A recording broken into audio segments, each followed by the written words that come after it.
Welcome once again to the Sage. What a pleasure. Thank you for having been with us. And thank you because we know you will continue to be with us. Thank you for the evidence of the growing viewership. So clear in our YouTube, where many of you have been subscribing. Thank you for the wonderful comments we've been getting on that channel that assures us that we're moving in the right direction and that you all understand and agree with us.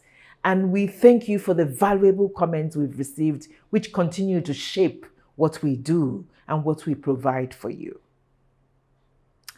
Today again, it's a pleasure to be with you. It's a pleasure to discuss, particularly as I think about what we're going to discuss today. In the past few episodes, we put out a call of action in which we asked all our fellow Nigerians to come together so that we all work to make this our country a great place that it should be. It is a great country. It is a blessed country. A positive reality is ours and should be, that we all come together to make it happen. And it was a call we put out because we thought this was a critical time in our history, a time in which we're poised to elect new leadership. Not because it all depends on leadership, but because leadership is important. A good leadership team catalyzes. They coordinate. They're able to bring out the best in us. They allow us to see and live and implement a vision of greatness. Good leadership would go a long way in ensuring that Nigeria takes its rightful place in the world as one of the greatest countries there can be. But we also talked about the fact that this country of ours is indeed blessed. Blessed abundantly in terms of resources. And today, for this program, we take pleasure in bringing a resource, perhaps the most important of the resources, to your attention. The human resource. We're a country of over 2 million people. A vast majority of us are brilliant, talented, hardworking, and we do indeed love this country of ours. Too many times we forget that. But even more important is the fact that there are millions of us who have given their life, their talent, their skills to the service of this country. People who too often treasures that are too often unseen and neglected. And so, for me, as a sage, your guide on this show, I am particularly humbled, pleased, and privileged when I have the opportunity to bring some of these hidden treasures to your attention.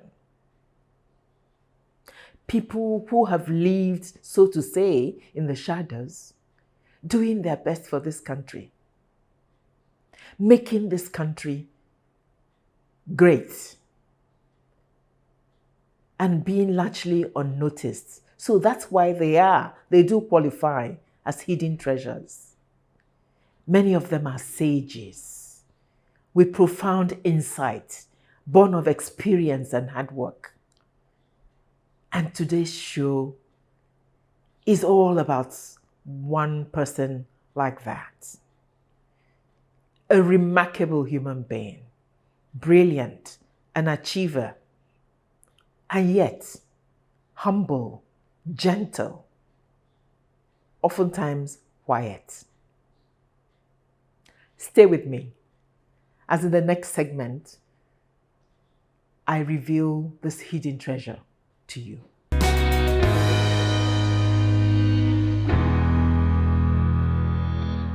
Welcome once again to The Sage. and thank you for being with us.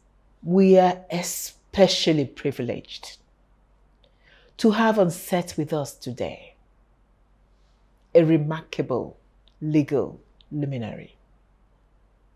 What we will do in the various episodes on the sectors we treat are do our very best to bring before you great sages who will talk on the issue, sages of integrity, people who have quietly hidden treasures, lived their lives, trying to live to the very best of the ideals, which is often their profession, their passion, and the reason they see themselves on this earth. We have a beautiful example on set with us today. A lady formidable in terms of her career and her life. In fact, let me confess that as I prepped for this show and started reading her biography, I said to myself, wow, are you sure you shouldn't have been doffing the cap each time you met this lady? I have no other than the Honorable Hairat Ade-Balogun, a beautiful, ageless 80-year-old who has scaled every ladder in the legal profession in this country. I call her Big Sister. I love her dearly. And one of the most endearing things about her is her informality. So approachable, so humble, and yet such a great achiever. Please join me as I welcome Honorable Hairat Ade-Balogun to the stage. Thank you very much. Is that all you're going to say? Well, for now, I should thank you for making me your guest.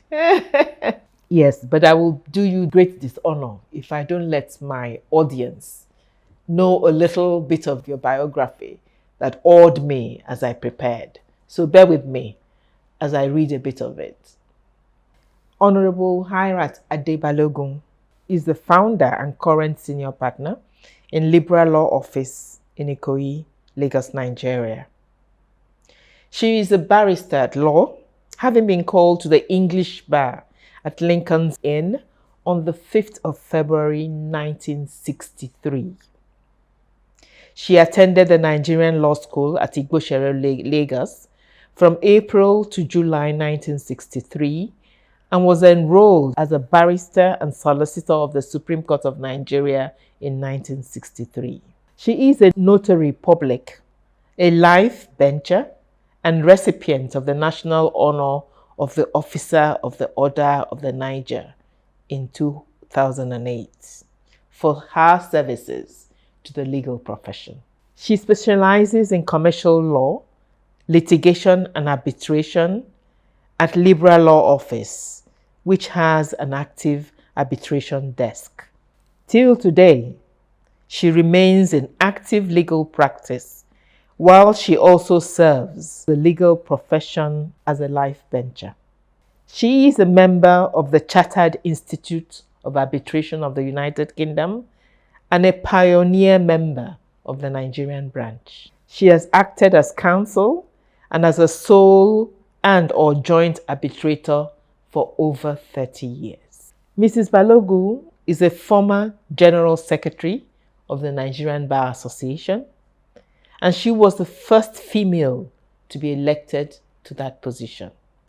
She is a former part-time lecturer and examiner at the Nigerian Law School in Ethics and Law Office Management. This 1979 to 1984. Hairat Ade-Balogun is the former Attorney General and Commissioner for Justice of Lagos State and was indeed the first female Attorney General, Lagos State, and the second female Attorney General in the country. She is a former chairman of the board of benchers. She is a former council member of the International Bar Association and a foundation member of the Human Rights Institute. She was an assessor to the disciplinary tribunal of the Institute of Chartered Accountants of Nigeria, ICANN, for 10 years. From 1999 to 2001, she was the United Nations Observer for the OAU and the non-aligned movement countries at the Lockerbie trial in the Scottish Court in the Netherlands. She is a member and a past president of the Rotary Club of Lagos, a Paul Harris Fellow, and a major donor. She was conferred with an award of Hallmark's Labour Foundation as a role model for her exemplary stroke courageous contribution to the advancement of the legal system. She is widely traveled. She's been abroad, been to all the states in Nigeria and to over 100 foreign countries. She has authored several books. Women in Law in 2009, a second book, To Serve in Truth and Justice, in 2010. Mrs. Balogun is a stickler for family values, particularly to all occasions, and permanently averse to rudeness and laziness. She's not about to take any of that.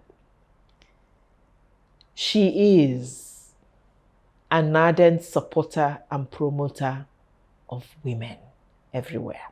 Honorable Hairat Ade-Balogun, it is indeed a pleasure. And thank you for your many, many wonderful contributions to our world and to our society and to womanhood. Welcome to the Sage. The Sage. Thank you so much for having me, because I know that by record keeping, we probably have more women and children in Nigeria than men. Yeah. So to be here as a representative of the majority is a good point, and I thank you for that. I'm not embarrassed by the introduction, because those are things that it pleased God to give me the chance to achieve. And so, as you can see with me, we do indeed have the right person in front of you to begin our discussions on the legal system. And before I turn to her and leave the stage indeed to her, as it should be, let me just say that in my layman's opinion, I stress lay here because the formidable Honorable Balogun is watching me. My understanding of the legal system, for why we think it's important to discuss it. Because until we have one that functions properly in our country, our dreams of taking our country to a greater place will be futile. My understanding is that the legal system is there to keep peace. It is there to maintain the status quo. It is there to protect individual rights. It is there to protect minorities and people who are disadvantaged. It is there to promote social justice. It is there to ensure orderly social change. I stress this last one because for me, it resonates with the theme of what we're saying, that it is time we, the majority of that represent the millions of Nigerians out there, rise up and promote positive social change. Not just promote it, but create it. And so I turn to you and say, this is my layman's definition. Tell us, please, what to you does the legal system represent? And what is its importance for our country? All over the world, there's a legal system. They're different, but basically they're for the same thing, to preserve law and order, so that we know how we are supposed to behave, so that we don't cause any friction among each other. You know, if a person is annoyed, or they cannot give their best. So the legal system guarantees and gives out so many rules and regulations by which we govern ourselves so as to keep on the straight and narrow. And in fact, when a lawyer comes back from studying abroad, one of the first subjects that they go through in the law school is Nigerian legal system. When the law school was founded in 1962, I think, the first set of people went in 63, but there has to be a founding. When it was founded, there were two major topics: the legal system and the Constitution, because the founders knew that we already know much about the foreign one, British, America, Canadian. So we need to be taught our own indigenous legal system. That fits our culture and our... Exactly, yes. that suits our people. Mm-hmm. And you know many of the informal ones you know, but the major legal ones are important for public interaction. So we had to do those subjects. And that was the only excuse that the founders gave us students.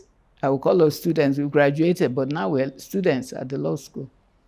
That is why they founded the law school, to teach us our own legal system. Not to forget the one we learned there, but to know the difference.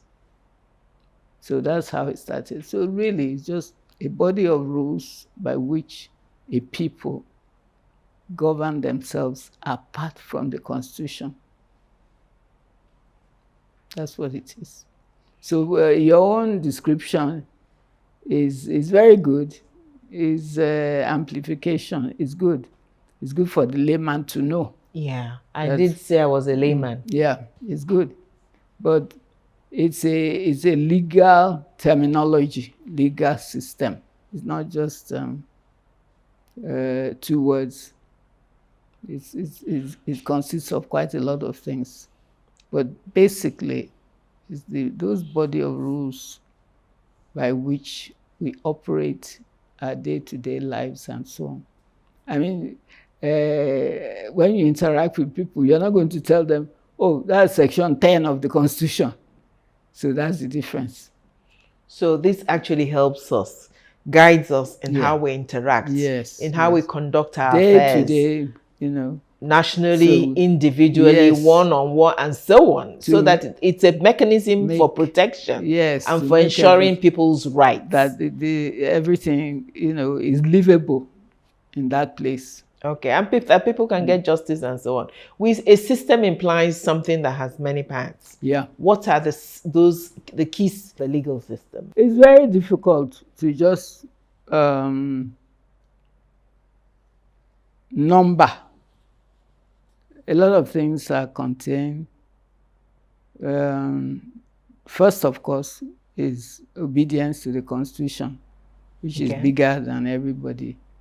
Then there are rules of engagement at work, education, interaction between people, and sometimes it points out the body of laws, like criminal laws. If you do this, you'll be committing an offense, and so you don't go there. But it's just bringing to the attention of the populace those rules and regulations by which we must guide ourselves, progress. I think often we talk about the law of the jungle. Mm-hmm. Okay, this is the law of the world. Yeah, the law of the world, the law of the system. Yes, that's what of the society. Yes, there must in contrast to a jungle where everybody does what they want. There must be some rules and regulations to guide. Then some people say, oh, a country where there are laws, there should be no quarrel. A lot of people say that. Say where there are laws, there should be no quarrel because you know the laws. So you will not offend the laws. Where is quarrel? But do we obey? Well, you must give some credit to humanity. We're supposed to be equal. We are in creation. But when you come into the world at the age of adulthood, not youngsters, you tend to impose your personality and personal preferences, and you expect people to accept that as theirs, but they're not going to, because everybody is different. Yeah, we all have our own preferences. Exactly. So that's where it starts going askew. But then, if you are a normal person, you realize that the world or this place is not for you alone. And if God had intended, I think part of what you were saying, that one person can do it, he would never have made Eve. And then, as a follow-up, when he made Eve, his intention was that we should cooperate. We should not fight. Because if we cooperate, we will be carrying out his will. People must remind themselves now and then that you're not here to do your will. Yeah, it's not all about you. Exactly. So now it creates so many people, but we must get on with each other. Absolutely. We must cooperate. But it's not easy. But I think we will try. I think most human beings try. I will, in a little while, ask you to tell us about your own journey within the legal system, your own efforts to be part of that system and to give your best. I never knew I was going to be a lawyer. My grandmother ensured that I was sent abroad at the age of 12. And she told me and told everybody who cared to listen that she wanted me to go abroad and study hard and become a teacher. And that she was going to open a school for me. She would build a school for me so I don't have to look for a job.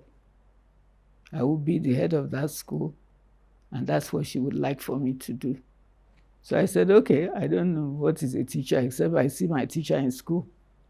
I said, all right.